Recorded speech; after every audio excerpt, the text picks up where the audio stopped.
Hello everyone, my self सी काजल टेरोलिया। उम्मीद करते हैं सब अच्छे होंगे।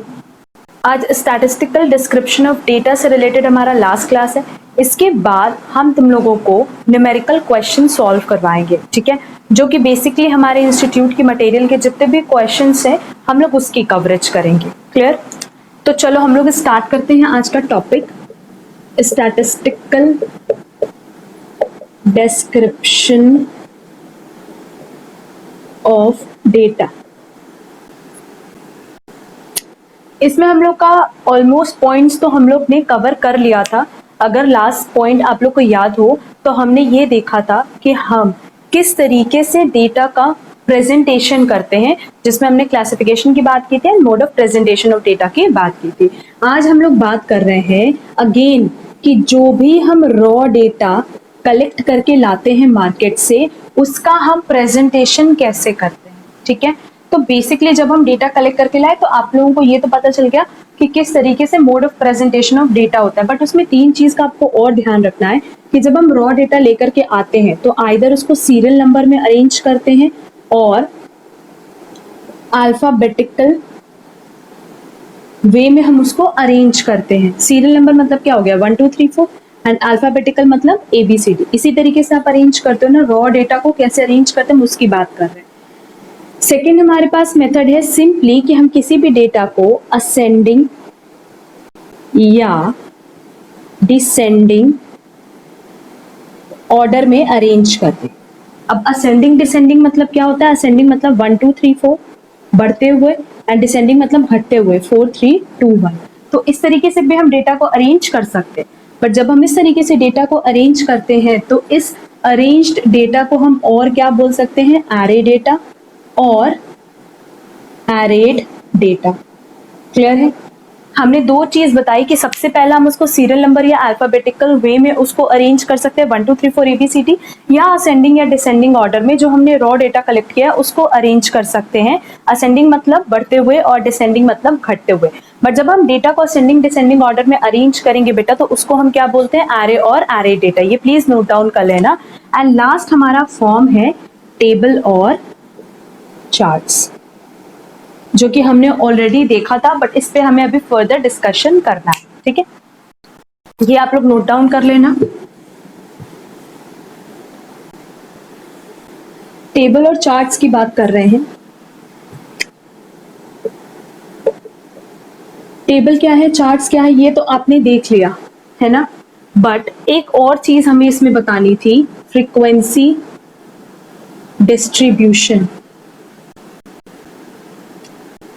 कि जब हम रॉ डेटा को कलेक्ट करके लाते हैं ना तो हम उसको फ्रीक्वेंसी डिस्ट्रीब्यूशन की हेल्प से भी प्रेजेंट कर सकते हैं। And what is frequency distribution? देखो, जब हम एक टेबल बनाते हैं जिसमें हमारे पास 3 कॉलम होता है, first is for variable, second is for tally marks, and third is for frequency और number of frequency. Most of the time आपने देखा है ना कि आप टेबल को इस तरीके से प्रेजेंट करते हो, तो ये जो आपने टेबल को प्रेजेंट किया है with the help of variable, tally marks and number of frequency, इसी प्रेजेंटेशन को, ये जो प्रेजेंटेशन है, इसी प्रेजेंटेशन को हम क्या बोलते हैं बेटा? Frequency distribution. मतलब फ्रीक्वेंसी की हेल्प से ये जो टेबल हमने बनाया है इसी को हम बोलेंगे फ्रीक्वेंसी डिस्ट्रीब्यूशन। क्लियर है?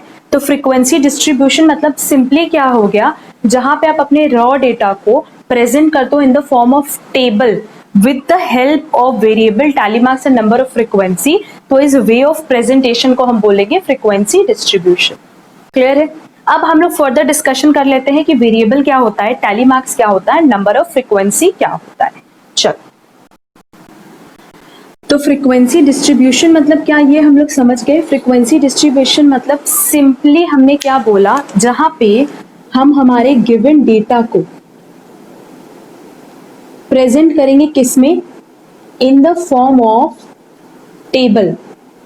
एंड इस टेबल में जो प्रेजेंटेशन होगा किसकी हेल्प से होगा बेटा? With the help of variable and frequency. तो इस प्रेजेंटेशन को ही हम क्या कहते हैं? Frequency distribution. अगेन हम कह रहे हैं कि हमारा जो गिवन डेटा है, जो हमारे पास डेटा दिया होगा, जब हम उसको टैबुलर वे में या टेबल के फॉर्म में प्रेजेंट करेंगे और उस टेबल में वेरिएबल भी हो, फ्रीक्वेंसी भी हो, तो इस तरह के प्रेजेंटेशन को हम कहते हैं फ्रीक्वेंसी डिस्ट्रीब्यूशन। क्लियर? अब बात कर लेते हैं वेरिएबल की। तो वेरिएबल मतलब सिंपली क्या, any character that can vary person to person. हमने क्या बोला, कोई भी ऐसा फीचर या कोई भी ऐसा कैरेक्टर जो कि पर्सन टू पर्सन डिफर करे, जैसे for example height, for example weight. क्या ये पर्सन टू पर्सन डिफर नहीं करेगा? सबकी हाइट सेम होगी, सबकी वेट सेम होगा? नहीं ना। तो कोई भी ऐसी कैरेक्टरिस्टिक्स, कोई भी ऐसा कैरेक्टर, कोई भी ऐसा फीचर जिसके बेसिस पे आप कह सकते हो कि पर्सन टू पर्सन डिफर कर रहा है। Clear? Any character that can vary from person to person, कोई भी ऐसा कैरेक्टर जो पर्सन टू पर्सन डिफर करेगा, उसी को हम क्या कहते हैं बेटा? वेरिएबल। और वेरिएबल बेसिकली हम दो तरीके से यहाँ प्रेजेंट करते हैं, first is qualitative and second is quantitative. अब ये क्या होता है इसके बारे में तो आपको पता ही है। क्वांटिटेटिव जैसे कि हाइट वेट, जिसको कि हम इजिली मेजर कर सकते हैं इन टर्म्स ऑफ सेंटीमीटर और मेजरमेंट कर सकते हैं। एंड क्वालिटेटिव की बात करें तो इंटेलिजेंट हो गया, ठीक है, ऑनेस्ट हो गया एंड सो, जिसको कि हम मेजर नहीं कर सकते, किसमें? किसी भी फॉर्म ऑफ यूनिट्स में, जिसको हम मेजर नहीं कर सकते। तो वेरिएबल यहाँ पे दो तरीके के हो सकते हैं, first is qualitative and second is quantitative. But variable को प्रेजेंट करने का हमारे पास अगेन दो तरीका है। हमने क्या बोला? वेरिएबल को प्रेजेंट करने का हमारे पास दो तरीका है, first is discrete and second is continuous. Discrete variable मतलब क्या हो गया? जब हम डेटा को इस तरीके से प्रेजेंट करते हैं 1 2 3 4, एंड कॉन्टिन्यूअस मतलब जब उसको ग्रुप में करते हैं 0 to 10, 10 to 20, 20 to 30 and so. Clear है? तो वेरिएबल की अगर हम बात कर रहे हैं तो वेरिएबल मतलब क्या? जो पर्सन टू पर्सन डिफर करता है, कोई भी ऐसा कैरेक्टर जो कि पर्सन टू पर्सन डिफर करता है, उसी को हम वेरिएबल कहते हैं। ठीक, सब सेम लेवल के इंटेलिजेंट नहीं हो सकते, सबकी सेम हाइट नहीं हो सकती, तो ये क्या हुआ? वेरिएबल। ये तो हुआ ऐसा कुछ जहां पे हम पर्सन टू पर्सन डिफरेंशिएशन कर सकते हैं। वेरिएबल दो तरीके का होता है, first is qualitative and second is quantitative. Qualitative की बात करें तो इंटेलिजेंट, ऑनेस्ट या फिर ऑनेस्टी कह लो, एंड क्वांटिटेटिव की बात करें तो हम बात करें हाइट वेट की, जिसको हम मेजर कर सकते हैं। बट वेरिएबल का प्रेजेंटेशन दो तरीके से हो सकता है, first is discrete and second is continuous. ये पॉइंट होपफुली आप लोग को क्लियर होगा।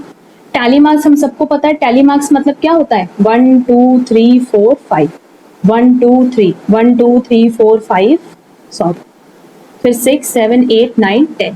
इस तरीके से जब हम मार्क्स बनाते हैं तो उसको हम बोलते हैं टैली मार्क्स, जो कि हमने ऑलरेडी क्लास 11th में पढ़ा हुआ है। And last is number of frequency. तो फ्रीक्वेंसी मतलब क्या हुआ? Number of times an observation occurs in given data। इस गिवन डेटा में अगर कोई एक पर्टिकुलर ऑब्जर्वेशन है जो कि बहुत बार अकर कर रहा है, तो उसी को हम क्या बोलेंगे बच्चे? Number of frequency. क्लियर है? जैसे अगर मान लो हमने डेटा लिया था रिलेटेड टू हाइट, या फिर नंबर ऑफ वो लो, मार्क्स लो, मार्क्स ऑफ स्टूडेंट्स ले लेते हैं, और ये मार्क्स है, टेस्ट हुआ 10 मार्क्स का, उसका मार्क्स किसी का 1 आया, किसी का 0, किसी का 1, किसी का 2 4 5 5 10। इस तरीके से अगर किसी का मार्क्स आया है तो हम टैबुलर प्रेजेंटेशन कैसे करते हैं? देखो,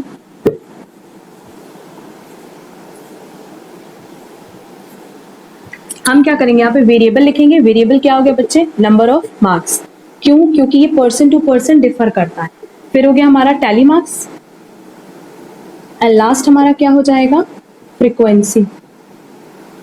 तो फ्रीक्वेंसी हमने क्या बोला? Number of times an observation occurs in a given data, कि पर्टिकुलर गिवन डेटा में जितनी बार वो ऑब्जर्वेशन अकर कर रहा है। तो यहाँ नंबर ऑफ मार्क्स में हम क्या ले लेंगे? डिस्क्रीट वे में हम ले। पहली चीज, ये डेटा किस तरीके का हो गया? क्वांटिटेटिव। एंड दूसरा, इसका प्रेजेंटेशन हम कैसे करेंगे? डिस्क्रीट। क्यों? क्योंकि बहुत ही इजिली हम यहाँ पे इस तरीके से प्रेजेंटेशन कर सकते हैं, हमें कोई जरूरत नहीं कि हम इसका ग्रुप बनाए। क्लियर? फ्रीक्वेंसी में देखो, 0 कितनी बार आया? 1, 1 कितनी बार आया? 2, 2 कितनी बार आया? 1। इसी तरीके से हम यहाँ पे प्रेजेंटेशन करें तो देखो फ्रीक्वेंसी हमने क्या लिखी? 1 की, कि वो 2 टाइम्स अकर करें, मतलब गिवन डेटा में इसकी फ्रीक्वेंसी कितनी थी 1 की 2, तो वो हमने लिखा। और टैली मार्क्स कैसे बनाएंगे 1 1 2 के लिए इस तरीके से बनेगा और ये 1 हो गया। अब यहाँ पे अगर मान लो 5 होता तो 1 2 3 4 5।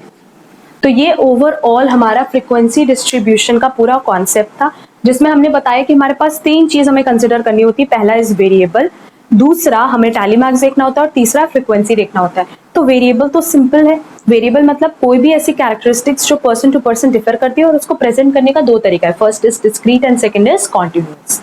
अगर हम फ्रीक्वेंसी की बात करते हैं तो फ्रीक्वेंसी मतलब number of times an observation occurs in a given data, कि गिवन डेटा में वो कितनी बार अकर कर रहा है। क्लियर है मेरा पॉइंट?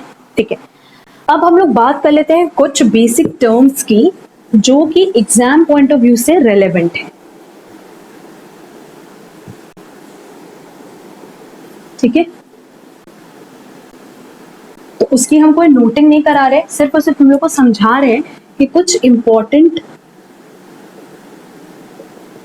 पॉइंट्स हैं या कह लो कुछ इंपॉर्टेंट टर्म्स है जो आपको समझना यहाँ जरूरी है। सबसे पहला देख लेते हैं, सबसे पहला बात करते हैं रेंज। तो रेंज मतलब क्या होता है कि जो हमारे पास गिवन डेटा है उसमें सबसे हाईएस्ट में से सबसे लोएस्ट डेटा को हम माइनस करते हैं, मतलब h minus L, that is highest data minus lowest data. Clear? यही होता है रेंज। फॉर एग्जाम्पल अगर हमारे पास डेटा दिया है 1 2 4 0, तो इसमें हाईएस्ट क्या है 4, लोएस्ट क्या है 0, तो हम यहाँ पे कैलकुलेट करेंगे 4 माइनस 0 इक्वल टू 0, ये आ गया रेंज। क्लियर?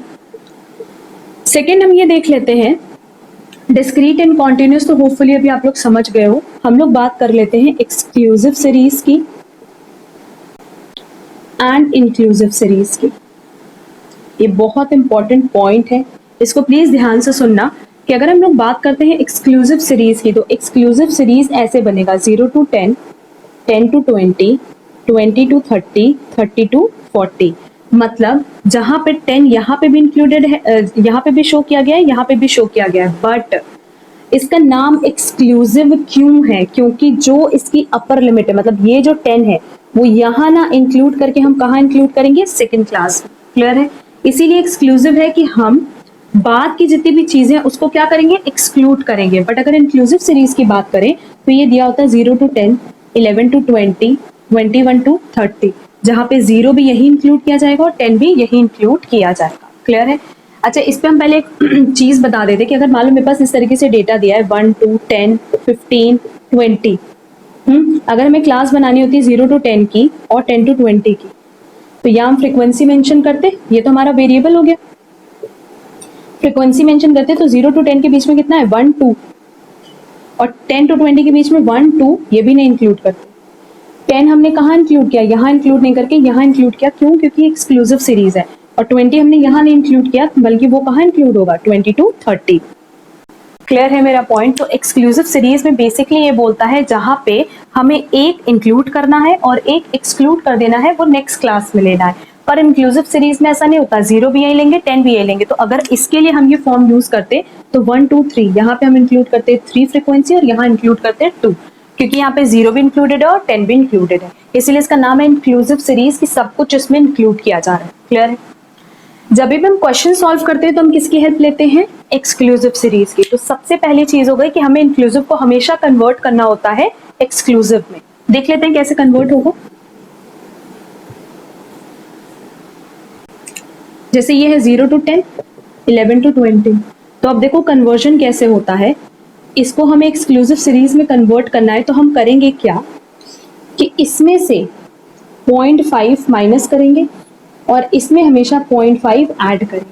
क्लियर है? इसमें 0.5 माइनस करेंगे, इसमें 0.5 ऐड करेंगे। तो इसका मतलब जैसे यहाँ माइनस करेंगे माइनस 0.5 हो जाएगा और यहाँ कितना हो जाएगा 10.5। वैसे अगर इसको माइनस करेंगे तो 10.5 और इसको प्लस करेंगे तो 20.5। देखो कनेक्ट हो गया ना।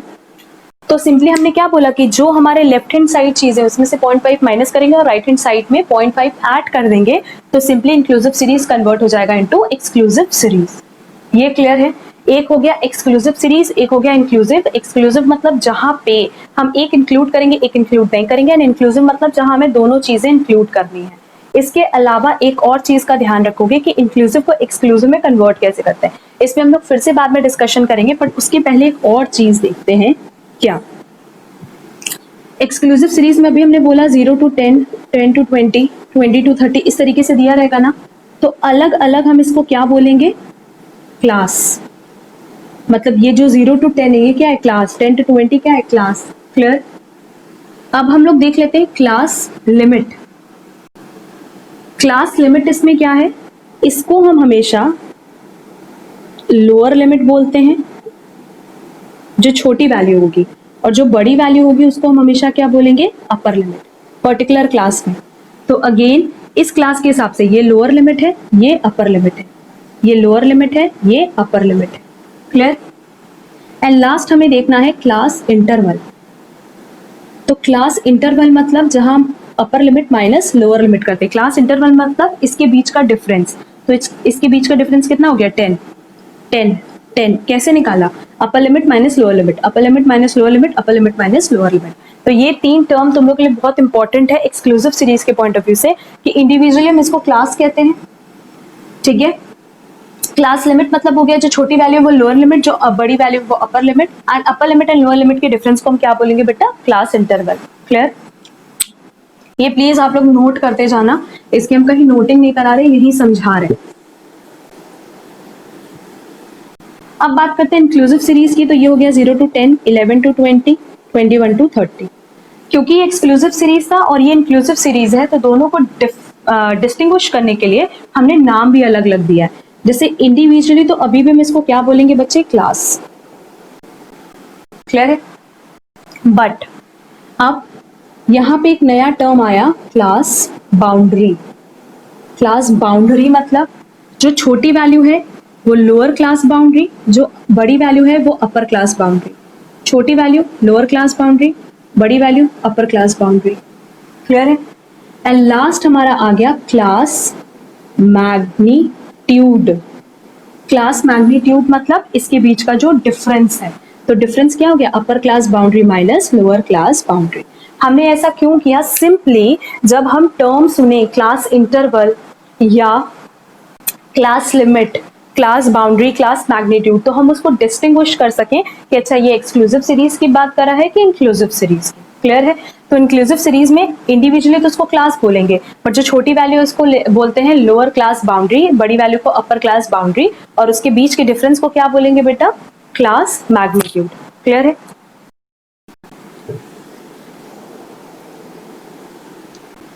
अब बात कर लेते हैं कि अगर हमें इंक्लूसिव से एक्सक्लूसिव पे चलना है, तो ये 0 to 10, 11 to 20, 21 to 30 था। ठीक है। ये क्या है, लोअर क्लास बाउंड्री, ये क्या है, अपर क्लास बाउंड्री। तो अगर हमें कन्वर्जन करना है तो हम क्या करेंगे, हमेशा लोअर क्लास बाउंड्री से 0.5 माइनस करेंगे एंड अपर क्लास बाउंड्री में हमेशा 0.5 ऐड कर देंगे। जब हम ऐसा करेंगे हर एक क्लास के लिए, तो ऑटोमेटिकली वो सीरीज कन्वर्ट हो जाएगी इनटू एक्सक्लूसिव सीरीज। एंड अगर आप बात करो स्टैट्स में, तो जनरली हम कौन सी सीरीज यूज करते हैं, एक्सक्लूसिव सीरीज। यहाँ तक पॉइंट क्लियर हुआ। एक छोटा सा पॉइंट और मेरा बच गया, हमें कई बार मिड पॉइंट भी कैलकुलेट करना होता है। और मिड पॉइंट कैसे निकालोगे, lower limit plus upper limit divided by 2, और upper class boundary plus lower class boundary plus upper class boundary divided by 2। तो सिंपली हम इसके बीच का गैप का बात कर रहे हैं। मिड पॉइंट मतलब क्या है, इसके बीच के गैप का, दैट इज क्लास के बीच का जो गैप है उसको हम बोलेंगे मिड पॉइंट। क्लियर है। तो ये हमारा जितना भी रेलेवेंट पॉइंट या टर्म्स था वो हमने बता दिया। इसके अलावा एक दो पॉइंट हम और बताएंगे, इसमें से जो आपको नोट करना है वो आप कर लो। ठीक। एक दो और इम्पोर्टेंट टर्म रह गया है, उसको भी हम यहाँ पे क्लियर कर लेते हैं। एक और चीज का आप लोग ध्यान रखोगे कि जो हमने बताया ना कि दो तरह की सीरीज होती है, first is discrete series and second is continuous series, है ना। तो इस सीरीज का और क्या नाम है, अनग्रुप्ड सीरीज और सिंपल सीरीज। क्लियर। और इसको हम और क्या बोल सकते हैं, ग्रुप्ड सीरीज। ये सब प्लीज कहीं लिख लेना स्टार दे करके, ये आप लोग के लिए इंपॉर्टेंट पॉइंट्स हैं। अब नेक्स्ट देखो, एक हम लोग के पास पॉइंट दिया हुआ है फ्रीक्वेंसी डेंसिटी। तो बेसिकली सिर्फ इसका आपको फॉर्मूला देखना है फ्रीक्वेंसी डेंसिटी का, frequency of that class divided by class length. हमने क्या बोला कि अगर मान लो हमारे पास ये दिया रहता 0 to 10, 10 to 20, और इसकी फ्रीक्वेंसी दी है 5, इसकी दी है 6। ठीक, अगर हमें फ्रीक्वेंसी डेंसिटी निकालना होता तो फ्रीक्वेंसी इसकी, अगर मान लो इस क्लास की फ्रीक्वेंसी डेंसिटी निकालना है तो फ्रीक्वेंसी कितनी है 6 और क्लास लेंथ कितना है आपको पता है, क्लास लेंथ मतलब क्लास डिफरेंस 20 माइनस 10, तो ये हो जाएगा 6/10। ये है हमारा फ्रीक्वेंसी डेंसिटी, जिसका सीधे फॉर्मूला याद रखना, frequency of that class divided by class length. अगर हमसे पूछता है रिलेटिव फ्रीक्वेंसी, तो रिलेटिव फ्रीक्वेंसी मतलब frequency of a particular class divided by total frequency। Clear? तो यहां पे आप लोग बोलोगे कि मैम अगर इसी एग्जांपल के हिसाब से बताइए तो frequency of a particular class, again हम इसी की बात करें तो हो गया 6 डिवाइडेड बाय टोटल फ्रीक्वेंसी कितनी है 11। तो रिलेटिव फ्रीक्वेंसी मतलब frequency of a particular class divided by total frequency. Clear? And एक और पॉइंट है हमारा परसेंटेज रिलेटिव फ्रीक्वेंसी। तो इसमें बस याद रखना कि इसको हम लोग परसेंटेज फॉर्म में कन्वर्ट कर देते हैं। फॉर्मूला सेम रहेगा, frequency of a particular class divided by total frequency into 100 कर देंगे तो वो परसेंटेज में कन्वर्ट हो जाएगा। क्लियर? ये 3 पॉइंट आप लोगों का इंस्टीट्यूट के मटेरियल के पॉइंट ऑफ व्यू से हम बता रहे, बहुत इंपॉर्टेंट था। चार्टर्ड अकाउंटेंट की जो हमारी मटेरियल है उसके पॉइंट ऑफ व्यू से बता रहे, frequency density, relative frequency and percentage relative frequency, ये तीनों पॉइंट इंपॉर्टेंट था, वो हमने यहाँ पे फॉर्मूला वाइज बता दिया।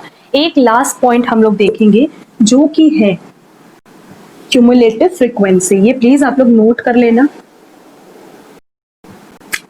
लास्ट हमारा बचा है क्यूमुलेटिव फ्रीक्वेंसी।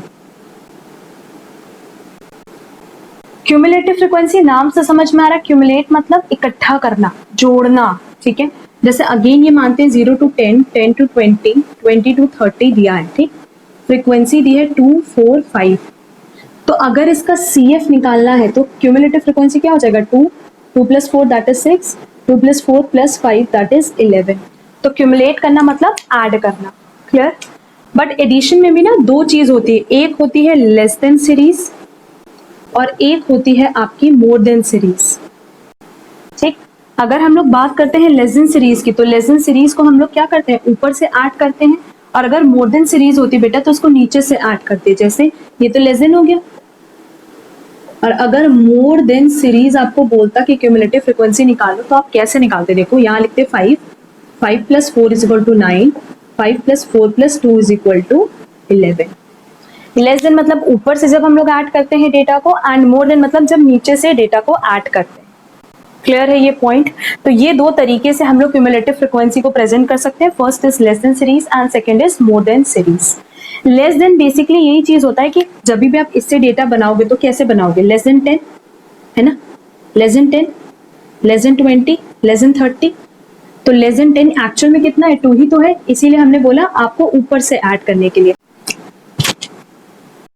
मोर देन की बात अगर हम करें तो मोर देन में इसी पे अगर हम लोग एग्जांपल लेते हैं, तो जैसे था 0 to 10, इसी का एग्जांपल ले रहे हैं ना, तो सिंपली मोर देन में नीचे से क्यों ऐड ऑन करेंगे, क्योंकि देखो हम लोग जब भी लेंगे तो 0 to 10 है, 10 to 20 और 20 to 30 है ना, तो उसको कैसे प्रेजेंट करेंगे, more than 0, more than 10, more than 20। तो खुद सोचो, मोर देन 0 तो ये सब आ जाएगा, ये हो जाएगा 2 + 4 + 5।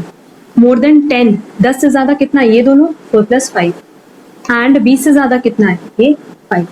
इसीलिए हम लोग लेस देन में हमेशा ऊपर से ऐड ऑन करते हैं एंड मोर देन में नीचे से ऐड ऑन करते हैं। क्लियर? अब हम लोग बात कर लेते हैं अपने लास्ट टॉपिक का, जहां पे हमें ये देखना है कि फ्रीक्वेंसी डिस्ट्रीब्यूशन का किस तरीके से ग्राफ बन सकता है।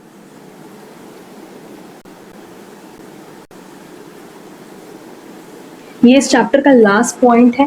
ठीक है, graph of frequency distribution. Frequency distribution क्या होता है ये तो हमने देख लिया, अब हम बात करें ग्राफ की। तो बेसिकली 4 तरीके से इसका प्रेजेंटेशन हो सकता है। First is histogram, second frequency polygon, next frequency curve, and last is cumulative frequency curve और ओ गिव। ठीक, तो हम लोग अब एक एक करके सब पे डिस्कशन करते हैं। सबसे पहले हम लोग डिस्कशन कर लेते हैं हिस्टोग्राम पे। ठीक है, देखो अगर हम लोग बात करें हिस्टोग्राम की, तो हिस्टोग्राम में हमारा जो ग्राफ बनता है वो किस तरीके से बनता है, इस तरीके से।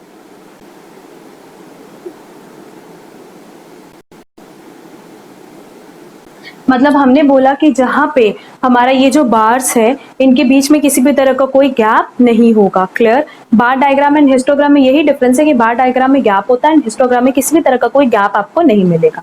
दूसरी चीज, यहाँ पे ये जो विड्थ है ना, ये इक्वल इंटरवल्स पे भी हो सकती है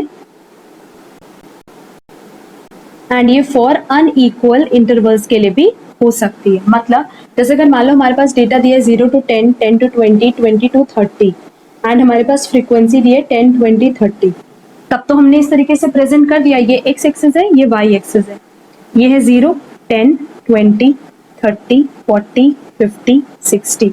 ठीक,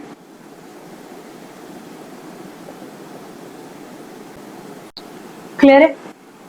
एंड ये हमारा क्या हो जाएगा, 10, 20, 30 है ना, तो 10, 20, 30, 40, 50, 60, ये हो गई तुम्हारी फ्रीक्वेंसी, ये हो गया हमारा वेरिएबल। क्लियर? तो हमने इस तरीके से भी डेटा को प्रेजेंट हम कर सकते हैं। एंड अगर हमारे पास सीरीज दी होती 10 to 20, 20 to 40, 40 to 50, तो भी ना हम डेटा को प्रेजेंट कर सकते थे। कैसे? 20 to 40 है ना, तो इसके बीच का जो गैप है वो निकल जाएगा। इस तरीके से हम इसको प्रेजेंट कर देते।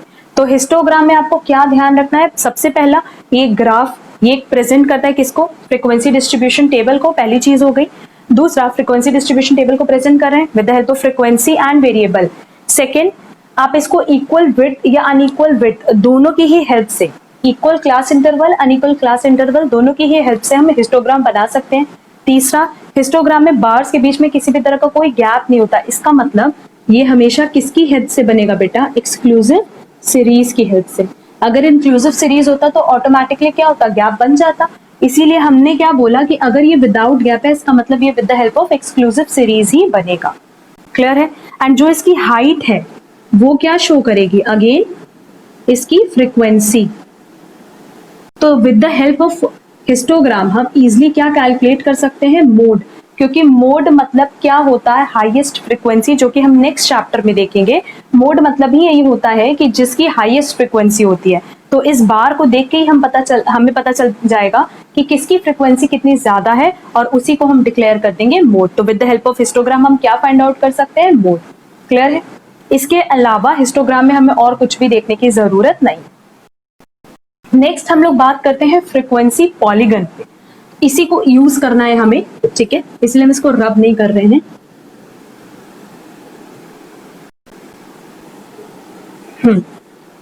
अब हम लोग बात करते हैं किसकी,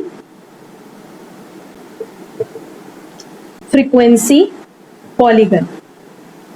तो अगेन फ्रीक्वेंसी पॉलीगन क्या है, एक ग्राफ किसके लिए, for presentation of frequency distribution. Frequency polygon में करते क्या है कि ये जो आपने बार्स बनाए हुए हैं इसके मिड पॉइंट्स को हम कनेक्ट कर देते हैं। इस तरीके से मिड पॉइंट को कनेक्ट कर देते हैं एंड जैसे इस मिड पॉइंट को हमने कनेक्ट किया, इन बार्स के मिड पॉइंट को कनेक्ट किया, वो हमारा क्या बन गया, फ्रीक्वेंसी पॉलीगन। बट क्योंकि फ्रीक्वेंसी पॉलीगन हमेशा बेस लाइन से होना चाहिए, इसीलिए आप क्या करते हो, स्टार्टिंग का एंड एंड का, मतलब जो आपने सीरीज बनाई है तो सीरीज आपकी कहां से शुरू हुई थी, 10 to 20, 20 to 40, 40 to 50 and 50 to 60। तो इसके पहले एक क्लास आप इंट्रोड्यूस करोगे एंड इसके बाद एक क्लास आप इंट्रोड्यूस करोगे, और वो क्लास कैसी होगी बेटा, एम्प्टी क्लास। अगेन ये भी क्या होगी, empty class. And empty class मतलब जहां पे हमारी फ्रीक्वेंसी कितनी होनी चाहिए, 0, क्योंकि एक्चुअल में तो 0 to 10, 60 to 70 कुछ भी नहीं है। बट हमने ऐसा क्यों किया, सो दैट हम यहाँ इसके भी मिड पॉइंट्स को इसके साथ कनेक्ट करा पाए। क्लियर है? एंड जब भी फ्रीक्वेंसी पॉलीगन बनेगा तो वो हमेशा बेस लाइन से बनता है। तो बेस लाइन से उसको ज्वाइन करने के लिए हमें दो एम्बिटी क्लासेस को इंट्रोड्यूस करना पड़ता है। क्लियर है मेरा पॉइंट? फ्रीक्वेंसी पॉलीगन मतलब सिंपली जो आपने हिस्टोग्राम बनाया उसके मिड पॉइंट्स को ज्वाइन कर दीजिए एंड साथ ही साथ आप दो एम्प्टी क्लास इंट्रोड्यूस करिए स्टार्टिंग में एंड एंड में, सो दैट आपका frequency polygon curve base line से कनेक्ट हो जाए। क्लियर? नेक्स्ट पे चलते हैं जो कि है फ्रीक्वेंसी कर्व। किसकी बात की हमने? फ्रीक्वेंसी कर्व की।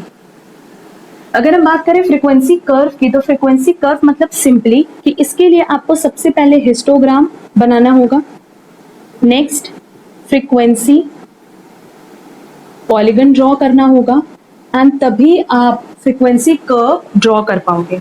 क्योंकि फ्रीक्वेंसी कर्व मतलब क्या? ये आपने हिस्टोग्राम बनाया है,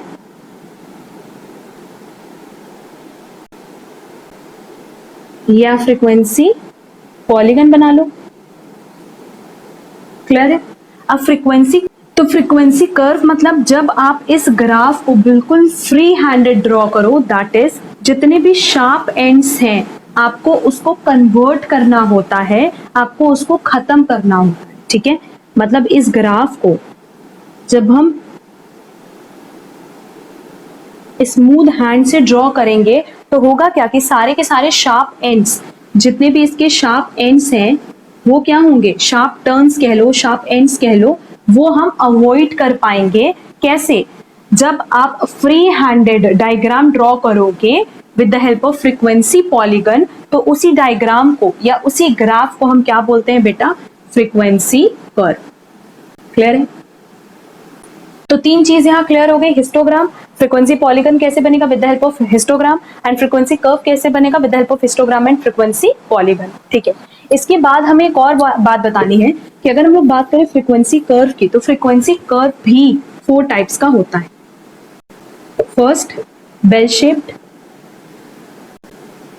second U shaped, third J shaped and last mixed shape. Generally ये आपने नहीं देखा होगा बट बेल शेप हमने देखा है। बेल शेप डायग्राम हमारा बनता है ना ग्राफ इस तरीके से। याद है हमने कहीं ना कहीं इसको क्लास 10 या 9 के मैथ्स में पढ़ा हुआ है। ठीक है? जिसको कि हम लोग ऐसे जेड डिस्ट्रीब्यूशन कहते थे। ठीक? बेसिकली हम लोग का आगे थ्योरेटिकल डिस्ट्रीब्यूशन पे भी है नॉर्मल डिस्ट्रीब्यूशन के नाम से। तो बेल शेप्ड कर्व मतलब क्या हो गया? इस तरीके से जहां स्टार्टिंग में तो आप थोड़ा कम अर्न करोगे, फिर आप पीक पे आकर के फिर आपकी डाउनफॉल शुरू होगी। तो ये आपने हर जगह देखा होगा। जैसे अगर किसी कंपनी के प्रॉफिट की बात करें तो कंपनी के प्रॉफिट का प्रेजेंटेशन हम कैसे करते हैं? बेल शेप्ड फॉर्म में। क्लियर है? अगर यू शेप्ड की बात करें तो यू शेप्ड इस तरीके से बनेगा। तो यू शेप मतलब जहां पे सेंट्रल पार्ट की अगर बात करें तो सेंट्रल पार्ट में हम सबसे मिनिमम फ्रीक्वेंसी में है एंड फिर धीरे धीरे राइज करेंगे। जे शेप्ड की बात करें तो ये इस तरीके से बनता है या फिर कह लो इस तरीके से। जे शेप्ड इस तरीके से बनेगा तो स्टार्टिंग में हम भले लो में काम करें पर धीरे धीरे हम मैक्सिमम पे भी पहुंचेंगे। एंड मिक्स शेप तो अलग ही है। मिक्स शेप मतलब इन तीनों को मिला करके पॉइंट दिया रह सकता है। क्लियर? तो ये हमारा 4 टाइप्स था किसका? फ्रीक्वेंसी कर्व का। अब हम लोग चलेंगे अपने लास्ट पॉइंट पे जो कि है क्यूमुलेटिव फ्रीक्वेंसी डिस्ट्रीब्यूशन, जिसको हम लोग ओगिव भी बोलते हैं।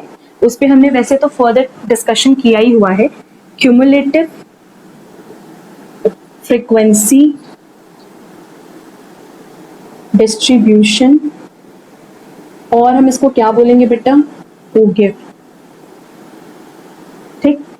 क्यूमुलेटिव फ्रीक्वेंसी डिस्ट्रीब्यूशन और ओगिव हमेशा किस फॉर्म में होता है? कर्व के फॉर्म में होता है, पहली चीज। दूसरी चीज हमने पहले बताई थी कि अगर हम क्यूमुलेटिव की बात करें तो क्यूमुलेटिव फ्रीक्वेंसी 2 तरह की होती है। First is less than and second is more than. यहां भी वही चीज है और यहां पे भी यही चीज बताया कि अगर हमने डेटा को क्यूमुलेट किया है, क्यूमुलेट मतलब ऐड किया है, ठीक है, या फिर फ्रीक्वेंसी को कह लेते हैं, फ्रीक्वेंसी को हमने क्यूमुलेट किया है कैसे? डाउनवर्ड, नीचे की तरफ। तो वो किस तरह की सीरीज हो गई? Less than series.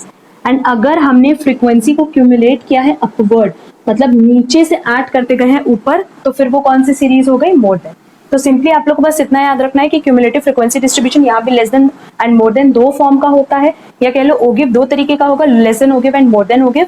Less than ogive में सिर्फ इतना पता है कि जब हम फ्रीक्वेंसी को क्यूमुलेट करते हैं, एड ऑन करते हैं डाउनवर्ड नीचे की तरफ, तो होता है लेस देन सीरीज, एंड अगर अपवर्ड है तो वो मोर देन सीरीज होगा। क्लियर?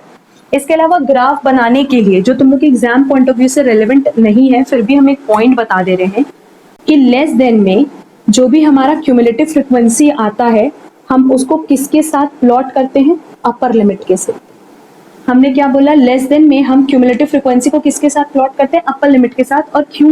क्योंकि हमने एक एग्जांपल भी दिया था 0 to 10, 10 to 20, 20 to 30 अगर है तो हम इसको अगर लेस देन में कन्वर्ट करना है तो कैसे कन्वर्ट करते हैं? Less than 10, less than 20, less than 30। तो हम किसको कन्वर्ट कर रहे हैं? अपर लिमिट को। इसीलिए क्यूमुलेटिव फ्रीक्वेंसी को किसके साथ प्लॉट करेंगे? अपर लिमिट के साथ। एंड मोर देन में जो क्यूमुलेटिव फ्रीक्वेंसी आपने निकाला है उसको आप प्लॉट करोगे लोअर लिमिट के साथ। जैसा कि हमने पहले ही बताया था, more than 0, more than 10, more than 20, इस तरीके से हम क्यूमुलेट करते हैं, तभी नीचे से एड ऑन करते हैं। तो मोर देन में हम क्या करेंगे? क्यूमुलेटिव फ्रीक्वेंसी को लोअर लिमिट के साथ प्लॉट करेंगे। क्लियर है? अपर लिमिट, ये जो लेस देन वाला तुम्हारा ग्राफ है, ये कैसे बनता है देख लो। ये जब भी बनेगा तो ऐसे बनेगा, डाउन से अपवर्ड जाएगा। एंड अगर मोर देन की बात करें तो ये डाउनवर्ड से अपवर्ड से डाउनवर्ड आएगा। अगर मोर देन की बात करें तो ये अपवर्ड से डाउनवर्ड आएगा। क्लियर है? तो ओवरऑल अगर हम क्यूमुलेटिव फ्रीक्वेंसी डिस्ट्रीब्यूशन या ओगिव की बात करें तो आपको सिर्फ इतना याद ध्यान रखना है कि दो तरह का होता है, less than and more than. Ogive मतलब सिंपली कर्व, और ये कर्व दो तरीके से बनाया जा सकता है, less than and more then. अगर आप डेटा को क्यूमुलेट करें, एड ऑन करो डाउनवर्ड नीचे की तरफ, तो लेस देन हो गया, ऊपर की तरफ तो मोर देन। लेस देन मतलब जब आप अपने क्यूमुलेटिव फ्रीक्वेंसी को CF को प्लॉट करते हो अपर लिमिट के साथ, एंड अगर आप CF को प्लॉट करो लोअर लिमिट के साथ तो क्या हो जाएगा? More than. क्लियर? अब क्योंकि मेरे पास जो कर्व बनेगा ऐसा बनेगा, तो इस कर्व की हेल्प से हम क्या क्या कैलकुलेट कर सकते हैं? मीडियन बहुत ही इजीली कर पाएंगे, क्वार्टाइल, डेसाइल, परसेंटाइल। वैसे तो ये नेक्स्ट चैप्टर में हम पढ़ाएंगे, बट स्टिल हमने बताया कि विद द हेल्प ऑफ ओगिव हम क्या चीज कैलकुलेट कर सकते हैं। इस ग्राफ को देख के ही हम median, quartile, decyl and percentile calculate कर सकते हैं। क्लियर? ये हमारा ओवरऑल टॉपिक था स्टैटिस्टिकल डिस्क्रिप्शन ऑफ डेटा का। यहाँ हमारा पूरा कॉन्सेप्ट कंप्लीट हो गया। इंस्टीट्यूट की मटेरियल हम सबके पास अवेलेबल है ICAI की। अब उसके सारे के सारे जितने मल्टीपल क्वेश्चंस हैं जो set A, set B, set C में दिए हुए हैं, अब हम उसका सोल्यूशन करवाएंगे, एंड उसके अलावा कुछ एडिशनल क्वेश्चंस भी हम सॉल्व करवाएंगे। तो यहाँ तक पूरा कॉन्सेप्ट कंप्लीट होता है। अगर इस कॉन्सेप्ट से रिलेटेड आप लोग को कोई भी क्वेरी होगी तो कमेंट बॉक्स में कमेंट करके जरूर पूछना। आज के लिए बस इतना ही। Thank you so much.